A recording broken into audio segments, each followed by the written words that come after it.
Alright guys, so you wanted it and I'm gonna give it to you. This is my take on E3 2010. Let's get into it. Now I'm gonna give a quick disclaimer. The first thing I'm gonna start off with is I don't have notes in front of me, so if I miss something big, whatever, so on and so forth, don't jump on me. This is the stuff I remember off the top of my head, and if I remember it off the top of my head, it's worthwhile to talk about. So here we go. So let's start off talking about Microsoft.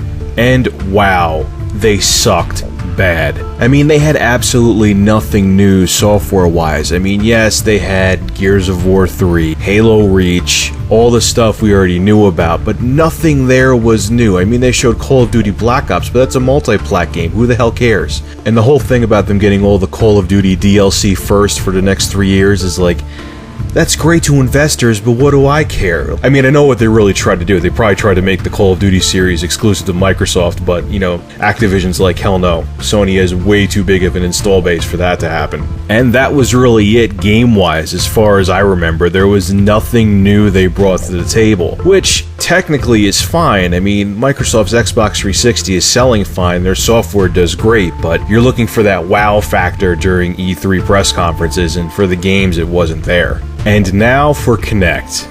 All I can say is, good luck with that, Microsoft. Are you kidding me? You have to stand up. You're making racing games that are on rails, games where people are just tapping things on the screen and they're talking to it to start music. There's no practical use to it. And the fact that you can't really control the games minus pretending holding a steering wheel or slapping something on the screen just makes it like a dumbed down product. It's like a three-dimensional iToy. There's nothing revolutionary about it. The only game that I saw that caught my eye is the Star Wars one for Kinect, but beyond that, there was nothing in Microsoft's camp that wowed me with that product. I really do think it's going to be a failure. They're trying to get into a market that no one cares about. No one buys a 360 to play Wii games. They buy a Wii system to play Wii games. I don't understand why Sony and Microsoft are trying to tap into this market so late in their console's life. Now, the one thing I did like about Microsoft's press conference, and I will be getting one down the road, is their new Xbox 360. It looks sleek as hell. They have that gigantic fan cooling off the processor, so hopefully no more red ring of death or red dot of death, whatever the hell it would be. And it looks fantastic. It has the built-in wireless N. I'm looking forward to getting that because I do miss playing Halo online. Yes, I just said that. Now on to Nintendo. And I have to say, they dominated this year. It is very safe to say they had the best press conference out of anybody there. And every product they showed, every game they showed, definitely had a huge wow factor to it. Granted, it was the last thing they showed, but the 3DS looks absolutely amazing. And not only for the 3D factor, obviously I didn't see it, and you couldn't see it on a television show because you need your own two pair of eyes to see the 3D effect. I heard that was great, but the upgrade to the hardware. I mean, Kid Icarus looks amazing. I saw some footage of the Resident Evil game they're making for it. It's a huge upgrade from the regular DS, and it may make me buy a portable, and I haven't owned a portable in ages. Other things that I liked, obviously Zelda Skyward Sword looks great. Yeah, they had some technical difficulties, but whatever. The Bluetooth reception didn't work out too well, so whatever. But the game looks great. Metroid Other M looks awesome. Everyone's jumping up and down about the Epic Mickey game, but I could give a crap about that. But everything they showed, even the damn Kirby game, I mean, will I buy it? No, but it did look impressive. It looked great. It looks like it's going to be fun. Nintendo knows how to make good games.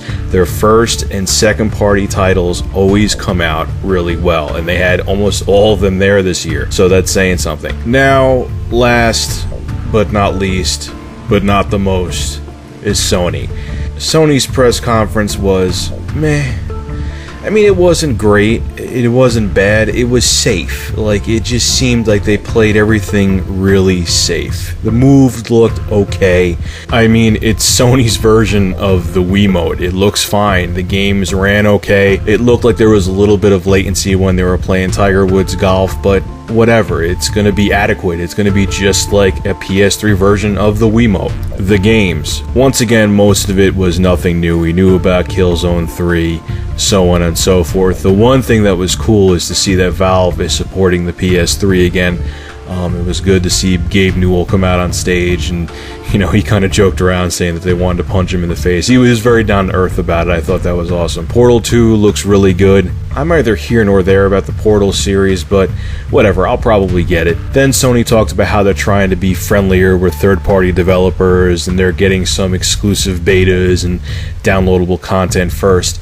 Once again, it's like Microsoft talking about Call of Duty getting DLC first. Who cares? Like, that's not what I watch this for. I mean, I guess investors watch it too, that's why they do it, but that was just retarded. So what? Then the whole thing with the PSP. Why now are you doing this hard push with it? First off, I got some really bad news for you, Sony.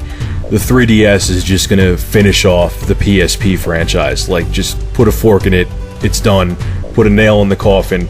Whatever other catchphrases you want to say. You're trying to reinvigorate, first of all, now a 6-year-old system. Why are you doing this? Why do you have this big ad campaign coming out for such a dated piece of hardware?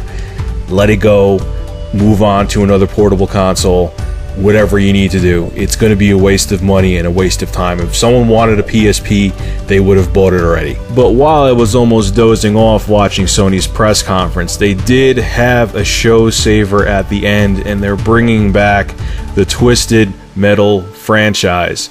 Now, admittedly, I wasn't a huge Twisted Metal fan, but the gameplay footage they did show from this game for the PlayStation 3 looks like it's going to be crazy. That looks like it's going to be awesome. That, to me, personally, was the highlight of Sony's press conference. And that's it, ladies and gentlemen. That's my summary on E3 2010. Like I said, if I missed something, I do apologize, but that's the stuff that caught my eye. Generally, I was pretty disappointed. Like I said, Nintendo did pull through, but I do think they have to have more showstoppers next year for people to be more interested in E3 in general. Well, this is Rich at Review Tech USA. For more gaming and technology reviews, go to reviewtechusa.com. Thanks for watching.